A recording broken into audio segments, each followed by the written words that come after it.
Welcome back to new video. আমি Mampi home travel ব্লগে নিয়ে চলে এসেছি আরো একটি নতুন ভিডিও। আজকে আমার ভিডিওর মাধ্যমে একটু অন্যরকম ভাবে এবং কম খরচায় ভ্রমণ করিয়ে দেখাবো তোমাদের শঙ্করপুর। তবে বন্ধুরা, কলকাতা থেকে তোমরা কিভাবে কম টাকা খরচা করে শঙ্করপুরে এসে পৌঁছাবে, শঙ্করপুরে এসে কোথায় নাইট স্টে করবে, কোথায় খাবার দাবার খাবে, শঙ্করপুরের আশেপাশে কোন কোন জায়গাগুলো তোমরা ঘুরে দেখবে। তাছাড়াও বন্ধুরা, প্রথম থেকে শেষ অবধি শঙ্করপুর ভ্রমণে কত টাকা খরচা হতে পারে সমস্ত কিছুটাই তুলে ধরবো।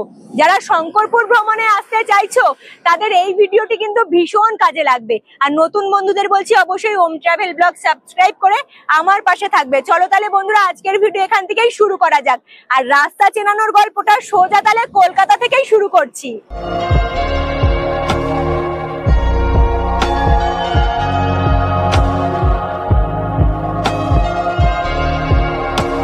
হাওড়া স্টেশন থেকে শঙ্করপুর যাওয়ার জন্য রয়েছে এক্সপ্রেস ট্রেন 12857 তাম্রলিপ্ত এক্সপ্রেস, যেটি হাওড়া স্টেশন থেকে সকালবেলা 6:45 ছাড়ে, এবং 22897 কান্ডারি এক্সপ্রেস, যে ট্রেনটি হাওড়া স্টেশন থেকে দুপুরবেলা 3:05 ছাড়ে।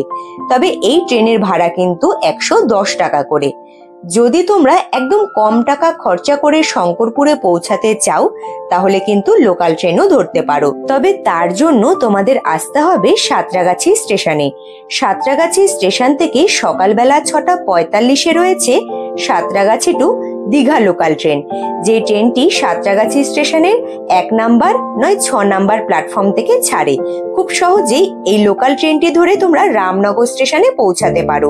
রামনগর স্টেশন এমনই একখানা স্টেশন যেখানে এক্সপ্রেস ট্রেন এবং লোকাল ট্রেন দুটোই কিন্তু দাঁড়ায়। রামনগর স্টেশনে পৌঁছে যাওয়ার পরে 1 নাম্বার প্ল্যাটফর্ম দিয়ে বাইরের দিকে বেরিয়ে আসতে হবে, মানে মেন গেটের সামনে। মেন গেটের সামনে তোমরা 4 চাকা গাড়ি এবং অটো দুটোরই অপশন পেয়ে যাবে। 4 চাকা গাড়ি ভাড়া করলে ভাড়াটা একটু বেশি লাগবে, তবে অটো রিজার্ভ করলে পরে 250 থেকে 300 টাকার বিনিময়ে তোমরা শঙ্করপুরে পৌঁছাতে পারবে। এইবারে যারা বাস ধরে শঙ্করপুরে আসবে, কলকাতা থেকে দীঘাগামী যে কোনো বেসরকারি বাস কিংবা সরকারি বাসে তোমরা উঠে যেতে পারো। তবে তোমাদের নামতে হবে কিন্তু 14 মাইলে। 14 মাইল থেকে আবার একটি অটো রিজার্ভ করে তোমাদের শঙ্করপুরে যেতে হবে। তবে বেসরকারি বাসের ভাড়াটা একটু বেশি হলে পরেও সরকারি বাসের ভাড়াটা কিন্তু অনেকটাই কম। বাই রোড যারা পার্সোনাল গাড়ি নিয়ে আসবে তাদেরও 14 মাইলে পৌঁছাতে হবে। 14 মাইল থেকে বাঁদিকের একটি রাস্তা চলে যাচ্ছে। 3 কিলোমিটার এই রাস্তা ধরে সামনের দিকে এগিয়ে গেলেই তোমরা কিন্তু শঙ্করপুরে পৌঁছাতে পারবে। যারা লোকাল ট্রেন ধরে আসবে তারা হাওড়া স্টেশন থেকে ডাইরেক্ট কিন্তু রামনগরের টিকিটটা কেটে নেবে। মাথাপিছু 40 টাকা খরচা হবে। বন্ধুরা, শঙ্করপুর সমুদ্র সৈকত এমনই একটি ভ্রমণের জায়গা যেখানে তোমরা কলকাতা থেকে ডাইরেক্ট চলে আসতে পারো শঙ্করপুর ভ্রমণে। তাছাড়াও তোমরা দীঘা কিংবা তাজপুর থেকেও শঙ্করপুর সমুদ্র সৈকত ঘুরে দেখে নিতে পারো। তবে আজকের ভিডিওটা একটু অন্যরকমের হবে।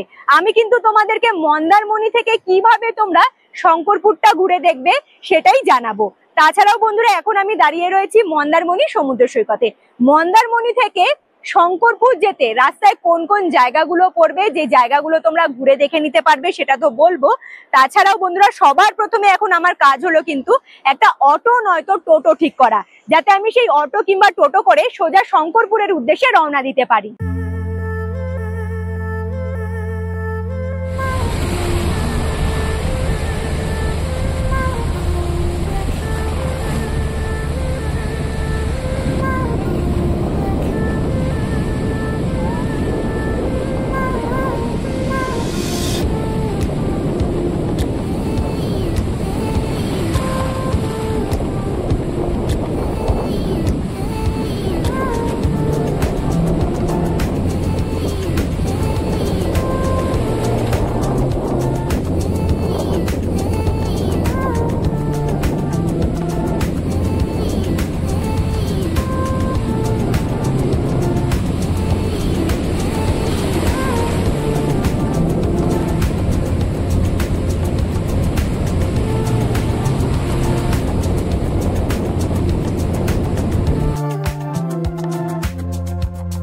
এখন আমি দাঁড়িয়ে রয়েছি মন্দারমণি মা মনসা পার্কিং জোনের সামনে।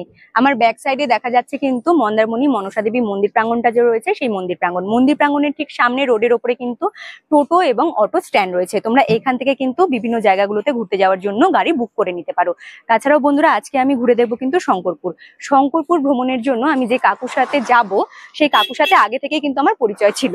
কাকু কিন্তু আগে থেকেই টোটো নিয়ে চলে এসেছে। কাকু আগে ভালো করে আমাদেরকে প্রত্যেকটা জায়গা ঘুরিয়ে দেখা কতক্ষণ সময় নিচ্ছে, এবং যদি ভালো করে ঘুরিয়ে দেখায় তাহলে অবশ্যই কিন্তু কাকুর কন্ট্যাক্ট নাম্বারটা আমি তোমাদের কাছে পৌঁছে দেবো, যাতে তোমরাও আমার মতো করে মন্দারমণিতে আসলে পরে শঙ্করপুরটা ঘুরে দেখে নিতে পারো। তবে কত টাকা খরচা হবে সেটাও আমার ভিডিওর সাথে থাকলে পরে তোমরা জানতে পারবে। চলো তাহলে বন্ধুরা আজকে মন্দারমণি থেকে যাত্রা শুরু করা যাক শঙ্করপুরের উদ্দেশ্যে। আজ আমি শুধু তোমাদের শঙ্করপুরটাই কি ঘুরিয়ে দেখাবো? না না, এমনটা নয়। আজকে মন্দারমণি থেকে শঙ্করপুর যাওয়ার পথে আমরা যতগুলো টুরিস্ট স্পট দেখতে পাবো সবগুলোতেই ভিজিট করব। তার সাথে রাস্তার চারিদিকে সুন্দর ভিউটাও কিন্তু তুলে ধরবো। এখন আমরা চলে এসেছি জলদা ব্রিজের কাছে। আচ্ছা, এই ব্রিজের এক সাইডটা কিন্তু মন্দারমণি, আর ব্রিজটা পার করে ওপারে গেলে পরেই আমরা তাজপুরে এন্ট্রি করব। তোমরা গাড়ি কিংবা অটো কিংবা টোটো যাতে করেই জার্নি করো না কেন, অবশ্যই ব্রিজের একটা সাইডে গাড়ি দাঁড় করিয়ে চারিদিকের ভিউটা ক্যামেরা বন্দি করে নেবে। ভীষণ সুন্দর চারিদিকের ভিউ। শঙ্করপুর এমনই একটি ভ্রমণ কেন্দ্র যেখানে অনেকে কিন্তু মন্দারমণি থেকেও ঘুরতে যায়, অনেকে আবার দীঘা থেকেও গাড়ি রিজার্ভ করে সাইট সিন হিসেবে শঙ্করপুরে ঘুরতে আসে। তবে দীঘা থেকে শঙ্করপুরের দূরত্ব কিন্তু এই 14 কিলোমিটারের মতো। চলে এলাম আমার প্রথম গন্তব্যস্থলে। এখন দাঁড়িয়ে রয়েছি আমি তাজপুরের সৈকত সুন্দরী সি বিচে। বন্ধুরা এখানে কিন্তু মানে তাজপুরে আরো দুখানা সমুদ্র সৈকত রয়েছে। একটা হলো বিশ্ব বাংলা সমুদ্র সৈকত, একটা হলো 2 নম্বর সমুদ্র সৈকত। তাজপুরের লোকমুখে খ্যাত কিংবা লোকমুখে জনপ্রিয় একটি সমুদ্র সৈকতের কথা জানতে চাইলে বেশিরভাগ মানুষই কিন্তু তাজপুরের এই বিশ্ব বাংলা সি বিচের কথাটাই বলে। আসলে বিশ্ব বাংলা সি বিচটা কিন্তু পুরোটাই বাঁধানো। তার সাথে এখানে বিভিন্ন ধরনের স্ট্যাচু রয়েছে। বাড়ির ছোট কুচে কাচারা দেখলে ভীষণ মজা পাবে। তাছাড়াও খাবারের দোকান, ওয়াশরুমের ব্যবস্থা, গাড়ি পার্কিং এর ব্যবস্থা সমস্ত কিছুই তোমরা পেয়ে যাবে বিশ্ব বাংলা সি বিচে। বিশ্ব বাংলা সমুদ্র সৈকতের কাছে রয়েছে বিশ্ব বাংলা রেস্টুরেন্ট। তোমরা রিজনেবল প্রাইসে দুপুরের খাবার এখান থেকে কমপ্লিট করতে পারো। তাছাড়াও সেখানে চিপস, কুরকুরে, শুকনো খাবার থেকে শুরু করে চা, কফি সমস্ত কিছুই পেয়ে যাবে। লাইন দিয়ে পরপর অনেকগুলো সিটিং প্লেস রয়েছে, যেখানে তোমরা বসে সামনের দিকে সমুদ্র সৈকত খুব সুন্দরভাবে দেখতে পারবে। সমুদ্রের পাড় ধরে আস্তে আস্তে হাঁটতে শুরু করেছিলাম। হঠাৎ চোখে পড়লো এই 2 জেলে দাদাদের। তবে এখানে 2 জন দাদা রয়েছে। ওই কোণে দেখো আরো 2 থেকে 3 জন জেলে দাদা কিভাবে জাল ফেলে মাছ ধরছে। কিছুক্ষণ দাঁড়িয়ে তাদের মাছ ধরাগুলো দেখছিলাম। ভরা জলোচ্ছ্বাসের মধ্যে সমুদ্রের পাড়ে দাঁড়িয়ে কিভাবে তারা মাছ ধরছে দেখতে বেশ ভালো লাগছিল। আমরা অনেকেই মুখ দিয়ে অনেক কিছু বলে দিই, কিন্তু আসলে অনেক মানুষের জীবনযাপন ঠিক কিভাবে চলে সেটা বাড়ি থেকে বাইরে না বেরোলে কিছুই জানা যায় না। অনেকেই হয়তো এই বিষয়টা জানো, আবার অনেকে জানো না। যারা জানো না তাদের উদ্দেশ্যে বলছি। দূরে ওই যে জলদা ব্রিজটা দেখা যাচ্ছে, যে ব্রিজ পার করে আমরা তাজপুরে এলাম, ব্রিজের ঠিক নিচের দিকে কিন্তু প্রচুর লাল কাঁকড়া দেখতে পাওয়া যায়। তোমরা যারা লাল কাঁকড়া দেখতে যেতে চাইছো তারা কিন্তু তাজপুর সমুদ্র সৈকত থেকে একটি নৌকো রিজার্ভ করে, আর যদি 7 জন বা 8 জন থাকো তাহলে শেয়ারে কিন্তু একটি নৌকো নিয়ে যেতে পারো সেই দ্বীপের কাছে। প্রচুর লাল কাঁকড়া দেখতে পারবে।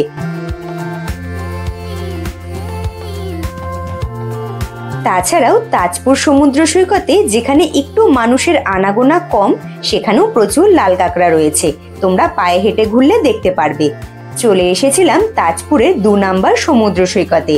2 নম্বর সমুদ্র সৈকতটা একটু অন্যরকম ভাবে সাজানো।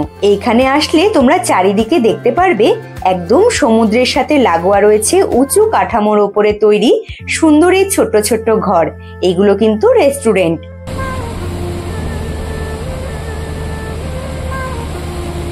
আসলে আমি যখন এখানে ভিজিট করেছিলাম সেই সময় জোয়ারের সময় ছিল, তাই জলটা অনেকটা কাছে চলে এসেছিল।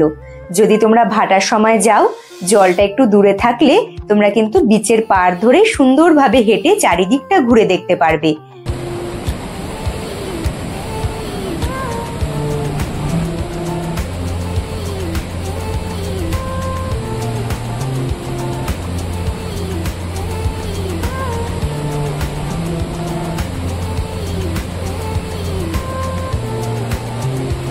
তবে তো বলাই হলো না, এই রেস্টুরেন্টগুলোতে বিভিন্ন ধরনের সামুদ্রিক মাছ, কাঁকড়া অনেক কিছু পাওয়া যায়, তার সাথে চিকেন। তোমরা যে যেটা খেতে ইচ্ছুক অর্ডার করলে পরেই তারা কিন্তু রান্না করে দেবে। তবে একটি কথা বলবো, যেহেতু আজকে আমাদের অনেকগুলো জায়গাতে ভিজিট করতে হবে, তাই ঘোরার সাথে সাথে ঘড়ির কাঁটাতেও কিন্তু নজরটা রাখতে হবে। আর সৈকত সুন্দরী সি বিচটাও কিন্তু অন্যান্য সি বিচের মতনই সাজানো গোছানো। রোডের ওপরে প্রচুর দোকানপাট রয়েছে, যেখানে তোমরা খাওয়া দাওয়ারের দোকান পেয়ে যাবে। তাছাড়াও জিনিসপত্র বিক্রি হচ্ছে, বাচ্চাদের খেলনা বিক্রি হচ্ছে। আর এইখানে দেখো সি বিচের একদম পাড়ে কিন্তু রয়েছে অনেকগুলো উঁচু কাঠামোর উপরে তৈরি ছোট ছোট রেস্টুরেন্ট গুলো। তোমরা চাইলে এখানে বসেও খাবার দাবার খেতে পারো। এবারে আসি তাজপুরের কিন্তু আরো যে দুখানা সমুদ্র সৈকতের কথা বললাম, রিসেন্ট আমি কিন্তু তাজপুর থেকে ঘুরে গিয়েছি। তখন আমি 2 নম্বর সমুদ্র সৈকত আর বিশ্ব বাংলা সমুদ্র সৈকত, তাছাড়াও ঘুরে দেখেছি কিন্তু লাইট হাউস। লাইট হাউসে তোমরা এন্ট্রি করতে পারো বিকেল বেলা 3টে থেকে 5:30টার মধ্যে। মাথা পিছু 10 টাকা করে টিকিট কাটতে হবে। লাইট হাউস, যাকে বাংলায় বলা হয় দ্বীপস্তম্ভ, অবশ্যই তোমরা এখানে ভিজিট করবে, কারণ ভেতরের পরিবেশটা ভীষণ সুন্দর। প্রথমেই চোখে পড়বে চিলড্রেন পার্ক, যেখানে বাচ্চাদের মনোরঞ্জন করার জন্য অনেক রকমের জিনিস রয়েছে, স্লিপার, দোলনা, আরো কত কি। সুন্দর গার্ডেন এরিয়া, তার ভেতরে রয়েছে সুন্দরভাবে কিন্তু বসার জায়গা। আচ্ছা, এইখানে তোমরা আসলে পরে দ্বীপস্তম্ভের উপরে উঠতেও পারবে, তবে কিছু নিয়ম রয়েছে, সেই নিয়মগুলো তোমাদের অবশ্যই মানতে হবে। আর একসাথে অনেকজনকে কিন্তু দ্বীপস্তম্ভের উপরে উঠতে দেওয়া হয় না। তোমরা যদি কলকাতা থেকে একদম কম টাকা খরচা করে তাজপুর ভ্রমণ করতে চাও, তাছাড়াও তোমরা যদি সুন্দর একখানা রিসর্টে থাকতে চাও, তার উপরে অলরেডি একটি ভিডিও বানিয়ে আমার চ্যানেলে আপলোড করেছি। ভিডিওর লিঙ্কটা আমি ডেসক্রিপশন বক্সে দিয়ে দেবো, তোমরা চাইলে দেখে নিতে পারো। আর সৈকত সুন্দরী সি বিচে আসার কারণ, এর আগের বার এসে এই সি বিচটা ঘোরা হয়নি, তাই আমি এখানেই আসলাম।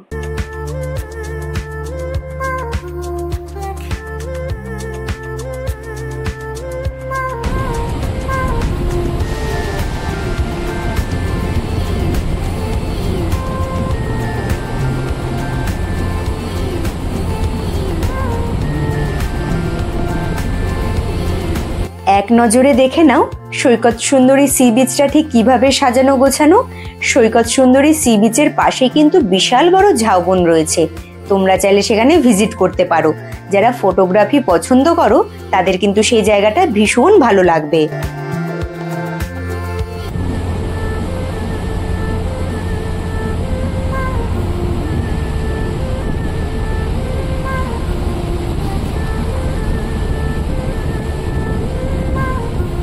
সৈকত সুন্দরী সি বিচের সাথে লাগোয়া রেস্টুরেন্টগুলোতেও তোমরা খাবার দাবার খেতে পারো। তাছাড়াও রোডের ওপরে অনেক দোকান রয়েছে, যারা সকালের হালকা জল খাওয়ার কিংবা দুপুরের খাবারও খেতে চাইছো, তোমরা কিন্তু এখান থেকে খেয়ে নিতে পারো। মোটামুটি ম্যাগি, চা, কফি, শুকনো খাবার, ঠান্ডা জল, ভাত, ডাল সবই পেয়ে যাবে। আচ্ছা, বিচের পাড়েই কিন্তু এই কাকুর কুলফির দোকান ছিল। কুলফির দাম করলাম, একটু দামটা আমার বেশি লাগলো, তাই আমি কিন্তু কম দামেরই আইসক্রিম খেয়ে গলাটা ভিজিয়ে নিয়েছিলাম। আসলে ঘোরার সাথে সাথে আমি পকেটের কথাটাও চিন্তা করি।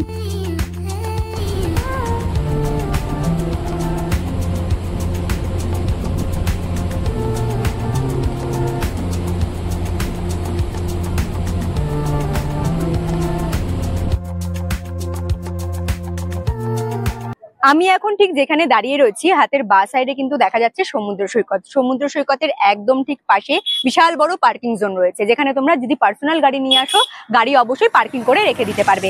ডান দিকে রোডের ওপরে দেখো লাইন দিয়ে কিন্তু প্রচুর দোকান রয়েছে। এখানে খাবার দাবারের দোকান থেকে শুরু করে সাজগোজের জিনিস, অনেক ধরনের জিনিসপত্র পাওয়া যাচ্ছে। তোমরা কিন্তু কিছু কিনতে চাইলে কিনে নিতে পারো। সামনের দিকের একটু ভিউটা দেখাবো। যেখানে পার্কিং জোনটা শেষ হচ্ছে, তারপর থেকে কিন্তু মেরিন ড্রাইভের রাস্তা শুরু হয়ে যাচ্ছে। আর আমি কিন্তু তাজপুর থেকে এই মেরিন ড্রাইভের রাস্তা ধরে সোজা শঙ্করপুরের উদ্দেশ্যে রওনা দেব।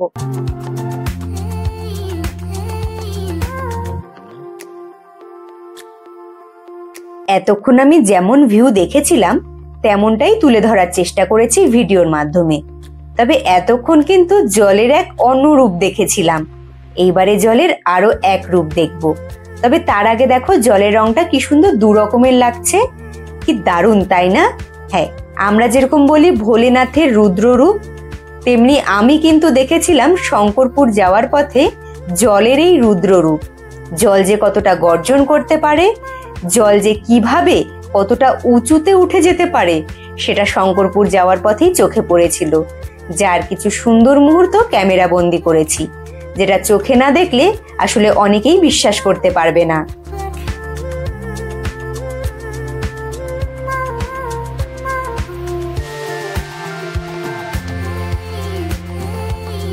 বন্ধুরা তোমাদের কি বলবো, এত সুন্দর চারিদিকের ভিউ। মেরিন ড্রাইভের রাস্তা ধরে সামনের দিকেই এগিয়ে যাচ্ছিলাম, আর চারিদিকের সুন্দর ভিউ কিন্তু টোটোতে বসেই দেখছিলাম। তবে কাকুকে বললাম একটু দাঁড় করিয়ে দাও, এই দিকের ভিউটা শুধু তোমরা দেখো। মানে জলের যেরকম গর্জন তেমনি ঢেউ, ঢেউটা এসে যখন এই বোল্ডার গুলোর মধ্যে এসে লাগছে, পুরো ঢেউটা প্রায় আমার মতো হাইটের কিন্তু উঁচুতে উঠে যাচ্ছে। দেখতে দারুণ লাগছে বন্ধুরা। সেই সুন্দর মুহূর্তটা ক্যাপচার করেছি, তোমরা আমার ভিডিওতে দেখতে পারবে। দেখো দারুণ লাগছে, দারুণ। আমরা সামান্যই জলের ঢেউ দেখে এতটা পরিমাণে ঘাবড়ে যাই, ভাবো তো তাদের কথা, যারা সারাটা বছর কাটিয়ে দেয় জলের মধ্যে, যারা সারাটা জীবন কাটিয়ে দিয়েছে জলের মধ্যে। আসলে আমি কথা বলছি জেলে দাদাদের, যারা কিন্তু নৌকো করে বা ট্রলারে করে সারা দিন বা সারা বছরই জলের মাঝখানেই বসে থাকে শুধুমাত্র মাছ ধরার উদ্দেশ্যে। তাদের জীবনটা ঠিক কেমন হতে পারে।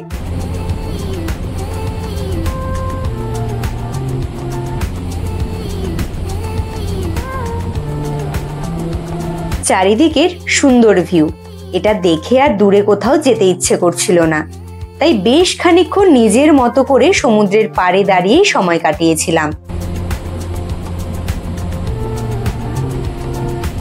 আমি কিন্তু দূর থেকে দাঁড়িয়েই চারিদিকের ভিউগুলো দেখেছিলাম, জলে কিন্তু একদম নামিনি। তোমরা আবার স্নান করার জন্য এখানে জলে নেমে পড়ো না, যেহেতু পুরোটাই বোল্ডার এরিয়া, যখন তখন বিপদ ঘটে যেতে পারে। খুব সুন্দরভাবে এই সুন্দর জায়গাটা উপভোগ করলাম। এবারে সোজা চলে এলাম টোটোর কাছে। টোটোতে উঠে এবারে সোজা রওনা দেব আমার পরবর্তী গন্তব্যস্থলের দিকে। তবে কতটা পরিমাণে এখানে হাওয়া হচ্ছে আমাকে দেখে নিশ্চয়ই তোমরা বুঝতে পেরেছো। তবে বন্ধুরা, যখন তোমরা মেরিন ড্রাইভের রাস্তা ধরে যাবে, আশেপাশের কোনো জায়গা কিংবা ভিউ দেখে যদি তোমাদের ভালো লাগে, সেখানে দাঁড়িয়ে তোমরা সময় কাটাতে চাইছো কিংবা সেখানে ফটোশুট করতে চাইছো, তাহলে অবশ্যই কাকুকে একটু আগে থেকে জানিয়ে দেবে। কারণ মেরিন ড্রাইভের রাস্তা ধরে অনেক গাড়ি ঘোড়া যাওয়া আসা করে, হঠাৎ করে কোথাও তো আর গাড়ি দাঁড় করানো যায় না।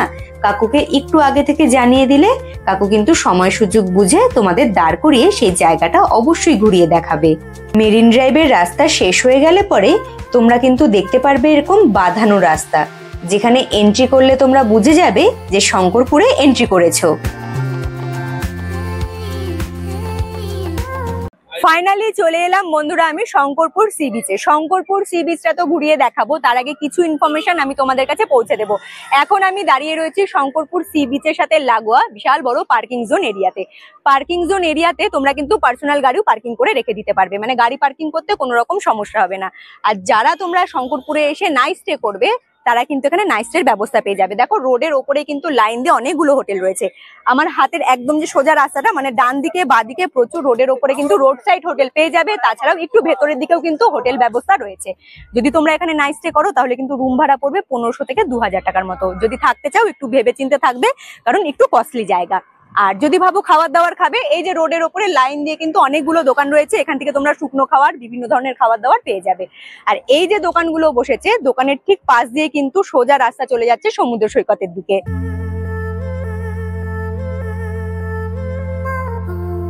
বিশাল বড় পার্কিং লট, যেখানে সারিবদ্ধভাবে প্রচুর গাড়ি দাঁড়িয়ে রয়েছে। তোমরা যারা পার্সোনাল গাড়ি নিয়ে আসবে, তোমরা এখানেই কিন্তু গাড়ি পার্কিং করে রেখে দিতে পারবে। ভিডিওতে তুলে ধরা প্রত্যেকটা জায়গা দেখে অবশ্যই কমেন্ট করে তোমরা জানাবে যে কোন জায়গাটি তোমাদের সবথেকে ভালো লেগেছে।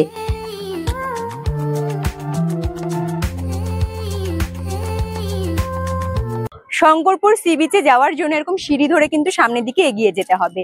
আর খুব সুন্দর বাঁধানো একখানা সমুদ্র সৈকত, যেটা দেখতে তোমাদের বেশ ভালো লাগবে। তবে এসে যেটা বুঝছি আগে থেকে কিন্তু তুলনামূলক অনেকটাই কিন্তু উন্নত করেছে শঙ্করপুর সি বিচকে। আর এখানে কিন্তু টুরিস্টের আনাগোনা বেশ ভালো।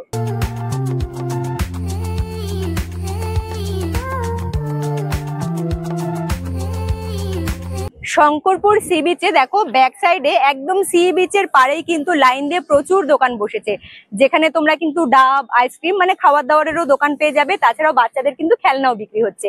আর যেহেতু তোমাদের বললাম পুরোটাই একদম বাঁধানো সি বিচ, এখানে খুব সুন্দর কিন্তু বসার ব্যবস্থা রয়েছে। দেখো এইখানে তোমরা বসে বেশ সুন্দর করে সমুদ্র সৈকত দেখতে পারবে।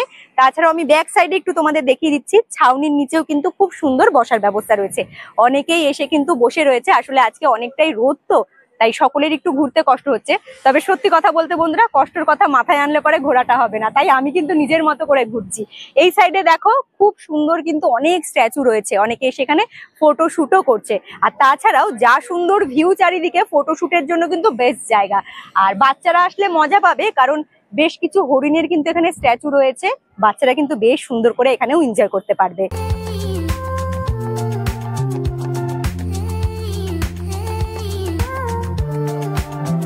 এক নজরে ছোট্ট করে তোমাদের দেখিয়ে দিই শঙ্করপুর সি বিচটা কিভাবে সাজানো গোছানো।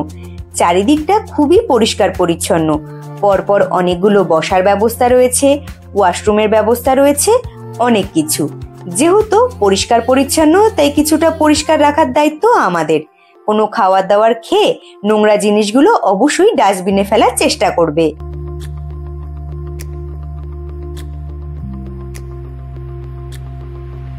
শঙ্করপুর সি বিচে বন্ধুরা দুপুর বেলাতেও কিন্তু টুরিস্টের আনাগোনা বেশ ভালো রয়েছে, মানে এই জায়গাটা বেশ জমজমাট। আর দেখো জলের ঢেউ, সমুদ্র এখন পুরো উত্তাল, মানে দারুণ লাগছে দেখতে। তেমনি হলো জলের ঢেউ। জলের ঢেউগুলো যখন বোল্ডারের মধ্যে এসে ধাক্কা লাগছে না, পুরো হালকা গায়ের মধ্যে ঝিরিঝিরি জলগুলো এসে পড়ছে, সেই মুহূর্তটা দারুণ লাগছে। তবে বন্ধুরা একটা জিনিসে সতর্ক করব, দেখতে পাচ্ছ চারিদিকটাই কিন্তু বোল্ডার এরিয়া, তাই তোমরা কিন্তু একদম ভুলেও জলে নামবে না। মানে একটা ভুল অনেক বড় ক্ষতি হতে পারে। দূর থেকে দাঁড়িয়ে সমুদ্র সৈকতের এই সুন্দর ভিউ এনজয় করো, কোনো রকম সমস্যা হবে না। বেশ সুন্দর লাগছে কিন্তু জায়গাটা। অনেকে আবার বোল্ডারের মধ্যে বসে রয়েছে, যখন জলের ঢেউগুলো আসছে পুরো ভিজিয়ে দিয়ে চলে যাচ্ছে। তবে আমার কাছে মনে হলো সেটাও কিন্তু ভীষণ রিস্কি। কিভাবে জলটা আমার কাছে চলে এলো তোমরা দেখলে তো, আর জল কতটা উত্তাল। বাই চান্স একবার একটু স্লিপ হলে পরে একটা বড়সড় বিপদ ঘটতে পারে।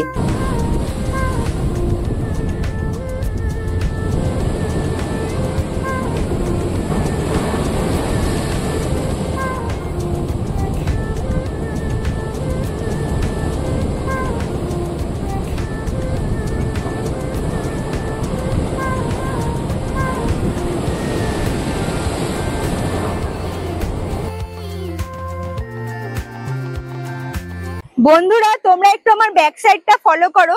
বাঁধানো সি বিচটা কিন্তু দেখো এখানে শেষ হয়ে যাচ্ছে। বাঁধানো সি বিচটা যেখানে শেষ হচ্ছে তারপর থেকে কিন্তু শুরু হয়ে যাচ্ছে পুরনো শঙ্করপুর সি বিচ। যারা জলে নেমে মজা করতে চাইছো তারা পুরনো শঙ্করপুর সি বিচে এসে জলে নেমে মজা করতে পারো। তবে জলের ঢেউ তোমরা বুঝতেই পারছো অনেক আছে, তাই অবশ্যই সেফটি মাথায় রেখে তারপরে কিন্তু জলে নেমে মজা করবে। অল্প জলে মজা করো, সমস্যা নেই। অনেকে কিন্তু এখন জলে নেমে দেখো স্নান করছে, তোমরা দেখতেই পারছো। সমুদ্র সৈকতের উল্টো দিকেই কিন্তু লাইন দিয়ে প্রচুর গাছ রয়েছে, দেখতে দারুণ লাগছে।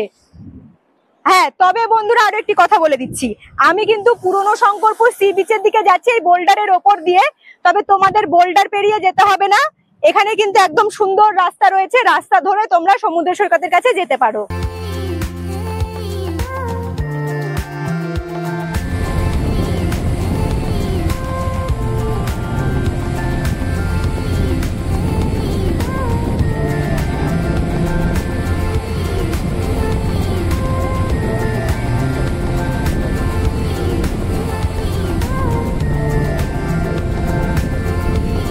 শঙ্করপুর সি বিচের একটা সাইড দেখালাম, আরো একটি সাইডে কিন্তু বেশ সুন্দর একখানা ছোট্ট ওয়াচ টাওয়ার রয়েছে, যার উপরে উঠলে পরে চারিদিকে সুন্দর ভিউটাও তোমরা ক্যাপচার করতে পারবে। ওয়াচ টাওয়ারের ঠিক সামনে দিয়ে 2-4 পা এগিয়ে গেলে ছোট্ট একখানা মার্কেট দেখতে পারবে, যেখানে বিভিন্ন ধরনের জিনিসপত্র পাওয়া যাচ্ছিল। আর সি বিচের একদম ঠিক পাশেই রয়েছে আম্রপল্লী রেস্টুরেন্ট। তোমরা চাইলে এইখান থেকেও কিন্তু খাবার দাবার খেতে পারো। তাজপুর শঙ্করপুর ভ্রমণে আসলে পরে বন্ধুরা খাওয়া দাওয়া নিয়ে কোনো রকম সমস্যা হবে না, কারণ মেন টুরিস্ট স্পটগুলোতে কিন্তু প্রচুর খাবার দাবারের হোটেল রয়েছে। সেইখান থেকেও তোমরা খাবার দাবার খেতে পারো যদি দুপুরের খাবার খেতে চাও। তবে আমি কিন্তু টোটোওয়ালা কাকুকে আগে থেকেই বলে দিয়েছিলাম ভালো একটি হোটেল থেকে দুপুরের খাবারটা কমপ্লিট করবো, তাই রোড সাইড একটি দোকান থেকে আমি দুপুরের খাবারটা কমপ্লিট করতে বসে পড়েছি। আর এখানে কিন্তু আমি নিয়েছি কাতলা মাছ, সাথে রয়েছে সাদা ভাত, আলু পটলের তরকারি, এখানে রয়েছে শুক্তো, ডাল, আলু ভাজা, এখানে স্যালাড রয়েছে। এই দিয়ে দুপুরের খাবারটা কমপ্লিট করবো। খেয়ে দেখি খেতে কেমন হয়েছে। প্রত্যেকটা খাবার কিন্তু ভীষণ গরম ছিল, মানে গরম গরম একদম টাটকা খাবার তোমাদের সার্ভ করবে যেখান থেকে আমি খাবারটা খেয়েছিলাম। আর তাছাড়াও বন্ধুরা এই পুরো প্লেটটার দাম পড়েছিল কিন্তু 180 টাকা। মাছের পিসটা বেশ বড় ছিল। আর যদি তোমরা ভাবো যে একদম মন্দারমণিতে এসে খাবার খাবে, তাহলে বলবো সিন্ধু কন্যা হোটেল থেকে দুপুরের খাবারটা সেরে ফেলতে পারো। সিন্ধু কন্যা হোটেলে আমি একবার খাবার খেয়েছিলাম, সেখানকার খাবারটা কিন্তু বেশ ভালো ছিল। আর আজকে দুপুরের খাবারটা যেখান থেকে খেয়েছিলাম, দোকানের নামটা ঠিক মনে নেই, তবে খাবারগুলো কিন্তু প্রত্যেকটাই ভীষণই টেস্টি ছিল।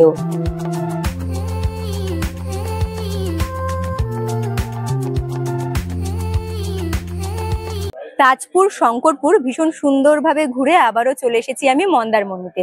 কাকু কিন্তু কোনো জায়গাতেই আমাদেরকে বেশি তাড়া দেয়নি, বেশ সুন্দর করে প্রত্যেকটা জায়গা ঘুরিয়ে দেখিয়েছে। আচ্ছা বন্ধুরা, কাকুর সাথে একটু কথা বলবো, তার আগে আমি তোমাদের বলে দিচ্ছি আজকে যে আমি ঘুরলাম আমার খরচা হলো কিন্তু 600 টাকা। তবে কাকুর কাছে একটা জিনিস জানবো, যদি কাকু কেউ বলে মন্দারমণি থেকে কাঁথি স্টেশন কিংবা রামনগর স্টেশন কিংবা আশাপূর্ণা দেবী স্টেশনে পৌঁছে দিতে, তুমি পৌঁছে দেবে তো? আর মন্দারমণি থেকে আমার মতো যদি কেউ ঘোরে, তুমি তো ঘুরিয়ে দেবে। যদি কেউ এক্সট্রা ভাবে বলে যে মন্দারমণি থেকে আমরা দীঘার মন্দিরে যাব, জগন্নাথ ধাম ঘুরবো, তুমি কি সেটাও ঘুরিয়ে দেবে? আচ্ছা, কাকুর দুটো কন্ট্যাক্ট নাম্বার রয়েছে, দুটো কন্ট্যাক্ট নাম্বার তোমরা কিন্তু আমার ভিডিওতে পেয়ে যাবে। যদি কাকুর সাথে ঘুরতে চাও অবশ্যই কিন্তু কাকুর সাথে সরাসরি যোগাযোগ করে নিতে পারো। কাকুর একটি কার্ড রয়েছে, এই কার্ডের থেকে নাম্বারগুলো আমি ভিডিওতে দিয়ে দেবো। তবে বন্ধুরা, আজকের এই পুরো ভিডিওটি তোমাদের কেমন লাগলো তোমরা কিন্তু অবশ্যই আমাকে কমেন্ট করে জানিও। ভালো লাগলে পরে লাইক করে দিও। নতুন বন্ধুরা যারা ভিডিওগুলো দেখছো কিন্তু এখনো পর্যন্ত ওম ট্রাভেল ব্লগ সাবস্ক্রাইব করোনি, তারা চটজলদি করে ওম ট্রাভেল ব্লগ সাবস্ক্রাইব করে আমার পাশে থাকতে পারো। আর যে সকল বন্ধুরা চ্যানেলটি সাবস্ক্রাইব করে আমার পাশে রয়েছে তাদের অসংখ্য ধন্যবাদ, তারা এইভাবেই আমাকে সাপোর্ট করো, আমার পাশে থেকো। আজকের মতো তাহলে টাটা, দেখা হচ্ছে তোমাদের সাথে নেক্সট ভিডিওতে। তোমরা ভালো থেকো, সুস্থ থেকো, টাটা।